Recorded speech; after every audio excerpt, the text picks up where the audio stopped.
Good morning everyone, how are you all guys. I hope कि आप अपने अपने घरों में बहुत ही सुरक्षित, सचेत एवं स्वस्थ होंगे।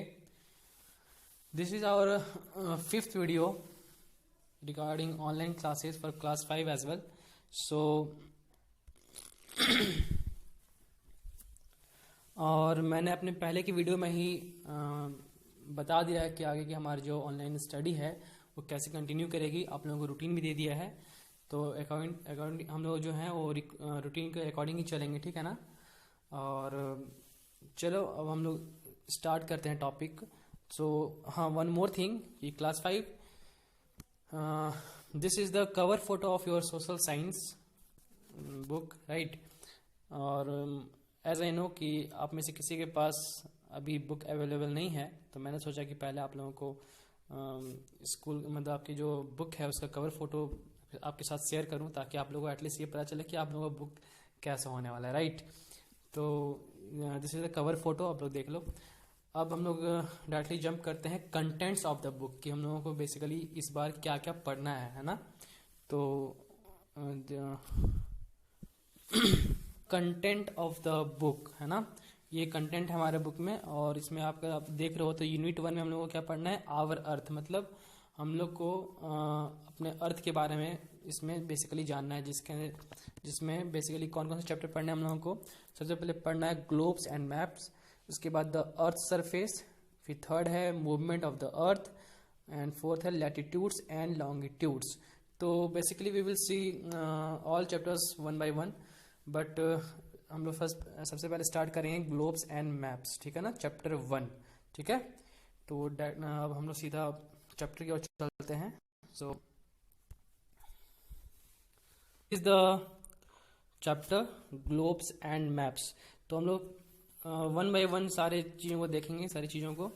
और as you all know that I use to teach basically line by line and word by word, so you don't have to take any stress कि अगर कोई डिफ़िकल्टी आ गई किसी वर्ड्स में, then it's okay because I'm here to check it out। and definitely मुझे कोई लगा कि किसी प्रॉब्लम्स में अगर आपको किसी तरह की कुछ प्रॉब्लम्स होगी तो मैं उसको फिर सॉल्व करूँगा, ठीक है। उसके बारे में मैं आपको एक्सप्लेन कर दूंगा बहुत अच्छे से, राइट। तो हम लोग आगे बढ़ते हैं। अब सबसे पहला वर्ड्स हमारा यहाँ पे है, सबसे पहला वर्ड ग्लोब्स एंड मैप्स, ठीक है ना। तो हम लोग जैसे कि पहले हम लोग देखते हैं ग्लोब, कि ये ग्लोब आखिर क्या है। ग्लोब जानते हैं आप लोग ग्लोब्स क्या होता है, तो इसका हम लोग आगे चल के डेफिनेशन भी देखेंगे। और मैप्स का मतलब ग्लोब का हिंदी मतलब मीनिंग भी ग्लोब ही होता है, ठीक है ना। तो इसको हिंदी में भी ग्लोब ही बोलते हैं, और मैप्स को हिंदी में बोलते हैं नक्शा, राइट। क्या बोलते हैं, नक्शा। तो अब देखो आप समझो इस चीज को जैसे कि ग्लोब, तो पहले आप की पॉइंट्स को देख लो कि हम लोग इसमें क्या क्या पढ़ने वाले हैं, है ना। जैसे कि सबसे पहले हम लोग जानने वाले हैं ग्लोब्स के बारे में, ग्लोब क्या होता है, ठीक है। आफ्टर दैट जानेंगे हम लोग कि लैटिट्यूड और लॉन्गिट्यूड क्या होता है, राइट। उसके बाद हम लोग जानेंगे कि एक ग्लोब और एक मैप में क्या डिफरेंस है, राइट। ग्लोब और मैप्स में क्या डिफरेंसेस हैं, ठीक है। उसके बाद हम लोग जानेंगे कि लैंग्वेज ऑफ मैप, एक नक्शे की आपकी लैंग्वेज को, किसी मैप को हम लोग कैसे रीड कर सकते हैं, राइट। उसका लैंग्वेज क्या है, ठीक है ना। तो उसके बारे में हम लोग जानेंगे, राइट। तो अब आगे बढ़ते हैं हम लोग। ये आप लोग पिक्चर देख रहे हो, इसमें बेसिकली एक बच्चा है, वो कह रहा है कि अपनी माँ से कह रहा है कि I am living for shopping, वो कहीं शॉपिंग करने जा रहा है, ठीक है ना। तो उसकी माँ कहती है best of luck for your shopping but don't forget to use a floor map, कि आप जो हो शॉपिंग के लिए जा रहे हो अच्छी बात है, बट वहाँ जाकर के आप मॉल में या जहाँ भी आप जा रहे हो वहाँ पे जो फ्लोर मैप होता है उसको यूज करना मत भूलना, ठीक है ना। तो ये बच्चा बड़ा कंफ्यूज हो जाता है, वो पूछता है floor map, what is floor map, अपनी माँ से पूछता है व्हाट इज फ्लोर मैप। तो उसकी मम्मी कहती हैं कि floor map are made in the shopping mall. Floor map क्या होता है, बेसिकली ये शॉपिंग मॉल्स में बने होते हैं floor map, to indicate location of shops. देखो आप किसी आप मॉल वगैरह में कहीं गए होंगे तो वहां पे फ्लोर मैप दिया रहता है, ठीक है ना, कि कौन से फ्लोर पे किस चीज का शॉप है, अब कौन से फ्लोर पे कौन से आइटम्स मिलेंगे। तो ये सब बेसिकली वहां दिया रहता है, इंडिकेट किया हुआ रहता है, ताकि आप उसको इजीली फाइंड आउट कर सके, राइट। मॉल बहुत बड़ी जगह होती है, इसमें सब कुछ खोजना पॉसिबल नहीं है ऐसे ही जाकर सीधा। तो वहां पे क्या होता है, फ्लोर मैप दिया रहता है, इसमें की सारी चीजें इंडिकेट की रहती है, कौन सी चीजें कहाँ पे मिलेंगी आपको, ताकि आप इजिली उस प्लेस पे पहुंच सकें, ठीक है ना। तो ये फिर बच्चा कहता है wow that's great, then it is very easy to locate my toy shop in a big mall. तो इसका बच्चे के कहने का क्या मतलब कि फ्लोर मैप की मदद से ये बच्चा उस बड़े से मॉल में अपना जो टॉय शॉप, जैसे छोटे से इसका जो दुकान होगा वहां पे खिलौने की दुकान है, उसको बहुत इजीली फाइंड आउट कर लेगा, राइट। तो इंपॉर्टेंस ऑफ मैप यहाँ बताया जा रहा है बेसिकली इस पिक्चर में, जो कि हम लोग आगे भी इसके बारे में पढ़ने वाले हैं, ठीक है ना। तो आगे हम लोग कंटिन्यू करते हैं। sorry, map not only help to find different parts of the world but also tell us the way to reach those parts। देखो मैप सिर्फ इस चीज में हमारी मदद नहीं करते हैं, to find different parts of the world, दुनिया के अलग अलग प्लेसेस को खोजने में हमारी मदद नहीं करते हैं, बल्कि इस चीज में भी हमारी मदद करते हैं कि उस प्लेस पे हम कैसे पहुंचे, हाउ टू रीच, है ना। Tell us the way to reach those part, how to reach that particular part, how you can reach that particular part, वो भी हमें मैप की मदद से पता चलता है, ठीक है ना। यहां तक क्लियर है, आगे देखते हैं, ठीक है। ग्लोब, है ना, मैं कह रहा था ग्लोब के बारे में पढ़ना है, तो पहला आ गया यहाँ पे ग्लोब। तो ग्लोब क्या है, राइट। तो आप यहाँ पे देखो ग्लोब का डिफिनेशन बहुत अच्छा दिया हुआ है यहाँ पे। कह रहा है कि globe is a small spherical model of the earth.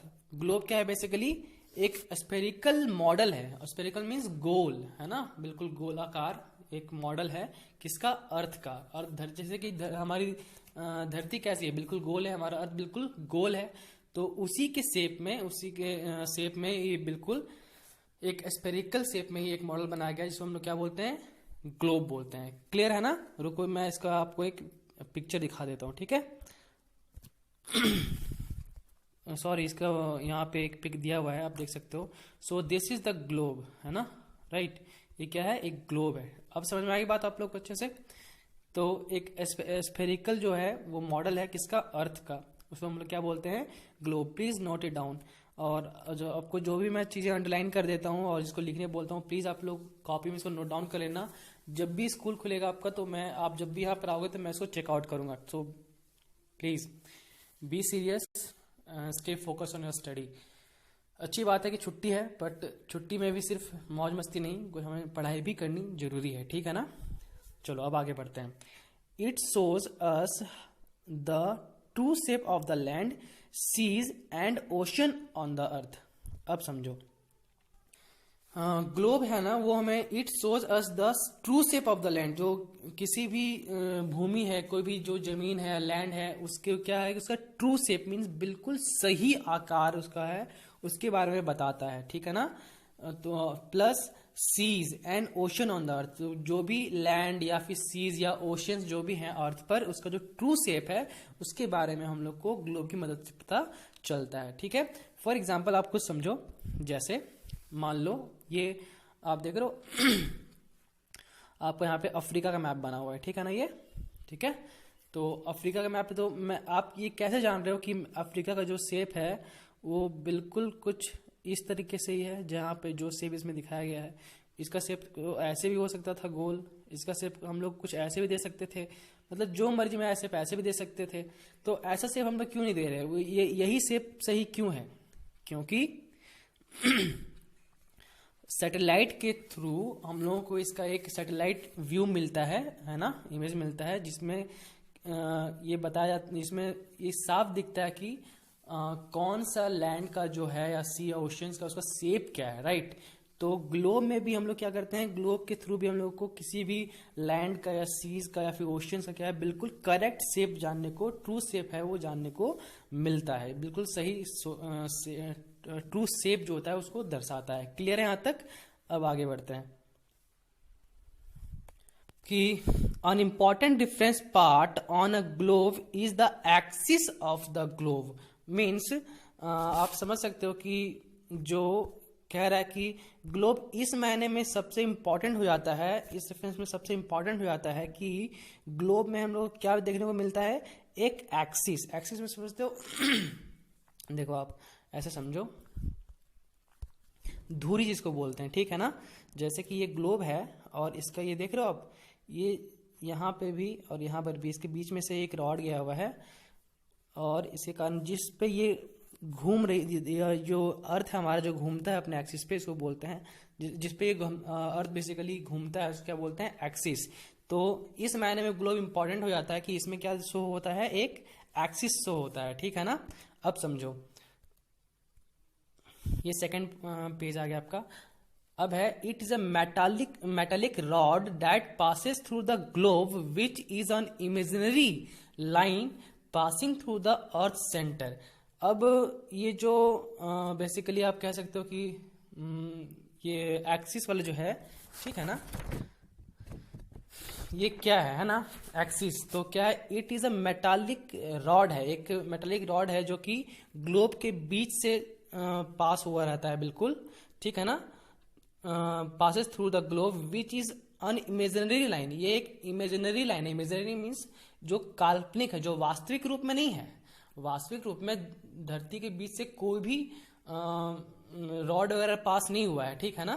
But globe में हम लोग, जैसे कि आपको पता है कि हमारी पृथ्वी जो है वो अपने एक्सिस पे भी घूमती रहती है और सन का भी चक्कर लगाती है, ठीक है ना। तो जिस एक्सिस पे वो घूमती है उसको शो करने के लिए बेसिकली इसमें ग्लोब में एक रॉड पास किया जाता है बीच से, बिल्कुल, ताकि वो शो हो सके कि हमारी जो अर्थ का जो एक्सिस है वो यही पार्ट में एक्सिस है और उसी पे अर्थ जो है रोटेट करती है, राइट। सो इसी को क्या कहा गया basically, it is a metallic rod. क्या होता है, ये एक मेटालिक रॉड होता है, एक्सिस है ना, through the globe which is imaginary line passing through the earth centre, जो कि एक काल्पनिक लाइन है। वास्तविक रूप में ऐसा इसका कहीं कोई अस्तित्व नहीं है, बस ऐसा मान लिया गया है कि धरती के बीच से एक इमेजिनरी लाइन जा रही है, ठीक है ना। तो उसी को इसको ग्लोब के थ्रू इसको दर्शाया जाता है, क्लियर है, through the earth center, earth के बीचों बीच से, ठीक है ना। अब the upper end of the rod of the globe present the north pole and the lower end of the rod shows the southern point on the south pole।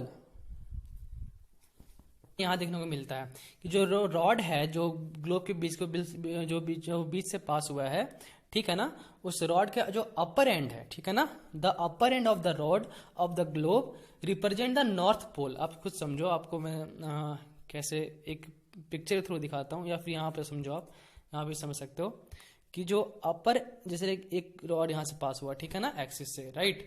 तो जो अपर एंड है आपका इस रॉड का, वो क्या show करता है, नॉर्थ पोल, ठीक है। और जो लोअर एंड है इसका, वो क्या शो करता है बेसिकली, साउथ पोल, ठीक है। अब समझो वो यहां पे कह रहा है कि जो upper end of the rod globe represent the north pole and the lower end of the rod of the southern most point on the south pole, ठीक है ना। अब समझो, half way between the north and the south pole lies on imaginary line known as equator. अब समझो कि जो ये तो समझ में आ गई बात आपको अच्छे से, कि जो अपर एंड है रॉड का, दिख रहे हो रॉड जहां से गया हुआ है इसमें से, तो अपर एंड जो है रॉड का वो क्या शो करता है, north pole, lower end south pole. और इन दोनों ही पोल के बीचों बीच, बिल्कुल half way between the north pole and south pole, north pole और साउथ पोल के बीचों बीच से एक लाइन गुजरती है, उस लाइन को क्या बोलते हैं, ये भी एक काल्पनिक लाइन है। काल्पनिक मीन्स इसका वास्तव में कहीं कोई अस्तित्व नहीं है, बस मान लिया गया कि यहां से एक लाइन गुजरती है, ठीक है ना। तो इस लाइन को क्या बोलते हैं, इक्वेटर, राइट। तो इसको भी आपको, तो बेसिकली आपको इक्वेटर का भी डेफिनेशन नोट डाउन कर लेना है।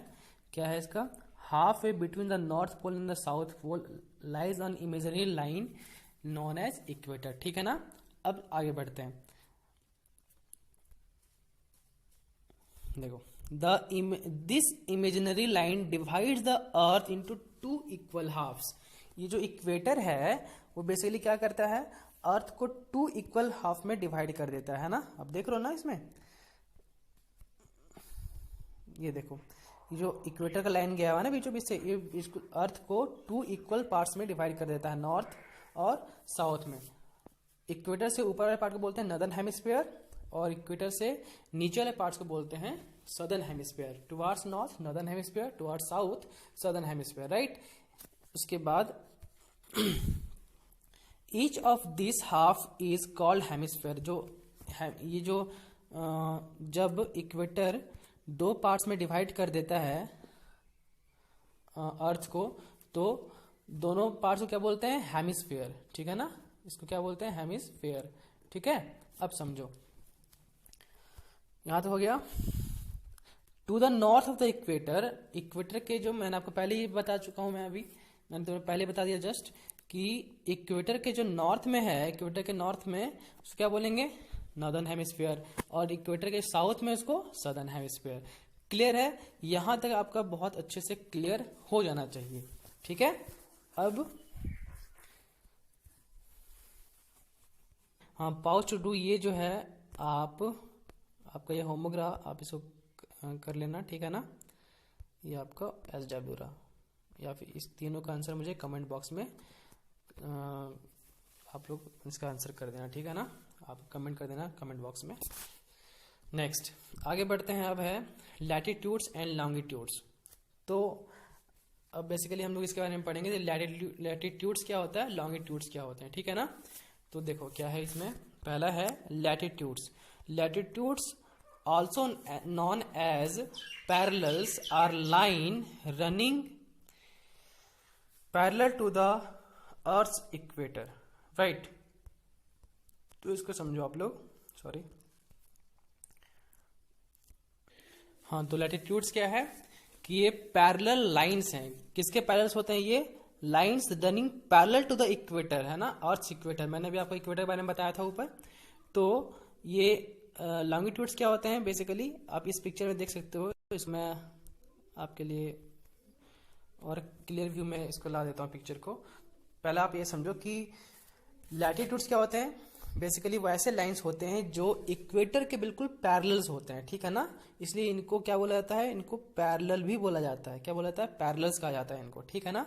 दे are equidistant from each other and are labelled in degrees. Basically ये जो होते हैं वो सारे एक दूसरे से इक्विडिस्टेंट मीन्स समान दूरी पर होते हैं, है ना। आप इसको एक पिक की मदद से समझो। सो हियर द पिक्चर, आप देख सकते हो कि ये जो देखो, जो लाइन जो बेसिकली इक्वेटर आपका ये रहा 0 डिग्री पे, और इसके पैरेलल जितने लाइन हैं ये सारे क्या हैं, लैटिट्यूड्स। जो लेटे हुए हैं लाइन ना, वो लैटिट्यूड्स हुए, ठीक है ना। समझ में आई बात। अब देखो, तो बेसिकली अभी हम लोग सिर्फ लैटिट्यूड्स के बारे में पढ़ेंगे, लॉन्गिट्यूड्स के बारे में हम लोग नेक्स्ट क्लास में पढ़ेंगे, ठीक है ना। तो लैटिट्यूड सब समझ रहे हो आप। अब देखो, ये हो गया आपका इक्वेटर, है ना। इसके पैरेलल जितने भी लाइन है सारे लैटिट्यूड्स होंगे, क्लियर है। और इक्वेटर कहां से स्टार्ट होता है, 0 डिग्री से, ठीक है ना। अब समझो, they are equidistant from each other and are labelled in degrees. ये आपस में देख रहे हो आप, अब देखना, ये लाइन ये लाइन ये लाइन ये लाइन, ये सारे आपस में क्या है, इक्विडिस्टेंट मीन्स आपस में एक दूसरे से समान दूरी पे हैं, कोई कम और कोई ज्यादा नहीं है, बिल्कुल एक डिस्टेंस पे है, एक इक्वल डिस्टेंस पे है, ठीक है ना। साथ में ये क्या है कि they are labelled in degrees. इनको किस में दर्शाया जाता है, बेसिकली डिग्रीज में। देख रहे हो आप, इक्वेटर कितने डिग्री पे है, बेसिकली 0 से स्टार्ट होता है, 0 डिग्री से, है ना। तो 0 डिग्री, तो ये डिग्री में शो किया जाता है, ठीक है ना। The equator is the labelled as an imaginary circle around the earth at 0 degree. तो इक्वेटर जो है क्या है, बेसिकली एक इमेजिनरी लाइन है, ठीक है ना। ये भी काल्पनिक लाइन। देखो जितने भी लाइन्स वगैरह है ना अर्थ पे, जो भी दिखाया जाता है पिक्चर्स में या फिर ग्लोब्स वगैरह में या फिर मैप वगैरह में, है ना, तो वो सारे इमेजिनरी लाइन है, कोई भी वास्तविक लाइन नहीं है, उनका रियल में कोई एग्जिस्टेंस नहीं है, बट सबको काल्पनिक लाइन माना गया है, इसलिए ताकि बहुत सारी जो चीजें हैं जो हम लोग स्टडी करते हैं उसमें काफी कन्वीनियंट हो सके, उसमें आसानी हो सके। बात समझ में आई, क्लियर है ना। और भी इसके बहुत सारे यूज़ हैं, तो डिपेंड करता है कि हम लोग किस पॉइंट ऑफ व्यू से इसके बारे में बात कर रहे हैं। क्लियर है? अब समझो। अब इक्वेटर क्या है? 0 डिग्री पे है ना, जीरो, इसीलिए इसको 0 डिग्री लैटिट्यूड पे क्या है? इक्वेटर। यहां तक क्लियर है? अब समझो। अब देखो आप, अब आपको क्या करना है, यहाँ पर बेसिकली जो आप देख रहे हो इसका लैटिट्यूड्स का डिफिनेशन आपको नोट डाउन करना है। तो इसका डेफिनेशन ऐसे लिखना आप, latitudes are lines running parallel to the earth's equator, right, to the earth's equator, ठीक है ना, यहाँ तक लिख लेना। और इसको लिखने की जरूरत नहीं है, they also known as parallels. हाँ, ये कर सकते हो कि लास्ट में आप जो फुल स्टॉप के बाद लिख सकते हो कि they are also known as parallels. क्या कहा जाता है इनको? They are also known as parallels, right. ये आपका डेफिनेशन हो गया, तो प्लीज नोट इट डाउन, ये कर लेना आप। उसके बाद आता है कि they are equidistant from each other, ये तो मैंने बता दिया है ना। तो कुल मिलाकर आपका यहाँ तक ये कंप्लीट हो गया है ना, कि जितने भी आपके लैटिट्यूड्स का लाइन आपस में पैरेलल होते हैं, कोई आपस में मीट नहीं करते, ठीक है ना। पैरेलल्स आप तो समझते हो ना, पैरेलल्स उनको कहते हैं बेसिकली जो टू लाइंस जो कभी आपस में मीट नहीं कर सकते, जैसे रेल की पटरियां, है ना सॉरी, तो वो भी एग्जाम्पल हैं, ठीक है, पैरेलल्स की। क्लियर है? बात समझ में आ रही है ना? अब समझो। अब हम लोग बेसिकली इसको देखते हैं, द टॉपिक ऑफ कैंसर, है ना, ये क्या होता है। तो देखो आप इस समझो, डायग्राम आप देखो कि इक्वेटर जो है 0 डिग्री से शुरू होता है ना, तो ये फिर लैटिट्यूड 0 डिग्री लैटिट्यूड है, फिर ऐसे लैटिट्यूड आगे बढ़ते जाता है कहाँ? पोल तक, ठीक है ना। तो ये 1 2 3 4 5 ऐसे करके बढ़ता चला जाता है कहाँ तक? 90 डिग्री तक, ठीक है ना, 90 डिग्री नॉर्थ। और 90 डिग्री नॉर्थ को क्या बोलते हैं? नॉर्थ पोल, ठीक है। अब वैसे ही ये साउथ में भी, इक्वेटर के साउथ में भी 1 2 3 4 5 6 7 8 करके बढ़ता चला जाता है कहाँ तक? 90 डिग्री तक। और 90 डिग्री साउथ क्या बोलते हैं? South pole. क्लियर है? अब समझो, यहां तक क्लियर हो गया ना आप लोग का। अब आप यहां पे देखो, द टॉपिक ऑफ कैंसर क्या होता है, कि टॉपिक ऑफ कैंसर क्या है बेसिकली, आप समझने की जरूरत है। देखो कि टॉपिक ऑफ कैंसर कहाँ है? 23.5 डिग्री नॉर्थ। 23.5 डिग्री मैंने कहा ना, लैटिट्यूड जो 1 to 90 डिग्री बढ़ते हैं, तो 23 भी तो कहीं पे आएगा, 23.5 भी कहीं पे आएगा। तो 23 डिग्री हाफ को हम लोग क्या बोलते हैं? नॉर्थ। 23.5 डिग्री नॉर्थ को क्या बोलते हैं? इसका नाम दिया गया है ट्रॉपिक ऑफ कैंसर। वैसे ही 23.5 डिग्री साउथ में भी तो एक कोई लाइन होगा 23.5 डिग्री पर, उस 23.5 डिग्री साउथ को क्या बोलते हैं? Tropic of Capricorn. फिर आगे आप जब बढ़ोगे तो 66.5 डिग्री नॉर्थ को क्या बोलते हैं? Arctic circle. And 66.5 degree south की जो लैटिट्यूड लाइन है उसको क्या बोलते हैं? अंटार्कटिक सर्कल, ठीक है। और फाइनली जब आप 90 डिग्री पे पहुंचते हो तो 90 डिग्री का जो 90 डिग्री जो नॉर्थ पोल है उसको क्या बोलते हैं? 90 डिग्री नॉर्थ है जो, उसको बोलते हैं नॉर्थ पोल, जो कि मैंने अभी बताया था आपको फिगर में। और 90 डिग्री साउथ को बोलते हैं साउथ पोल, ठीक है ना। आप एक बार ये पिक्चर भी देख लो, ये फिगर आपको दिखा देता हूं मैं। यहाँ पे आप देख सकते हो, ये देखो 0 डिग्री है ना, आपका चला गया इक्वेटर। और इसके जैसे जैसे आप नॉर्थ की ओर मूव करोगे तो 1 2 3 4 5 करके तो बढ़ता चला जाएगा। तो 23 पे जब पहुंचेगा 23.5 पर, तो उसे क्या बोलेंगे? Tropic of Cancer. इसी तरह 23.5 डिग्री नॉर्थ को, 23.5 डिग्री साउथ को क्या बोलेंगे? Tropic of Capricorn. फिर जब आप आगे बढ़ोगे तो यहाँ तक जब पहुंचोगे 66.5 पे, तो क्या बोले उस लैटिट्यूड्स को क्या बोलते हैं? आपको बोलते हैं इसका आर्टिक सर्कल नॉर्थ को। और 66.5 डिग्री साउथ का जो लैटिट्यूड लाइन है उसको क्या बोलेंगे? Antarctic circle. फिर फाइनली जब आप 90 डिग्री पे यहाँ पहुंच रहे हो, 90 डिग्री नॉर्थ पे, सॉरी, फाइनली जब आप यहाँ पे 90 डिग्री नॉर्थ पे पहुंच रहे हो तो उसको क्या बोलते हैं? नॉर्थ पोल, यहाँ लिखा हुआ है। और 90 डिग्री साउथ पे जब पहुंच रहे हो तो क्या बोलते हैं? South pole. क्लियर है? तो आई होप कि यहाँ तक आपको बहुत ही अच्छे से समझ में आया होगा। और अगर कोई डाउट है तो प्लीज़ कमेंट बॉक्स में मुझे बताना, और ज़रूर लिखना कि आपको वीडियो कैसा लगा। और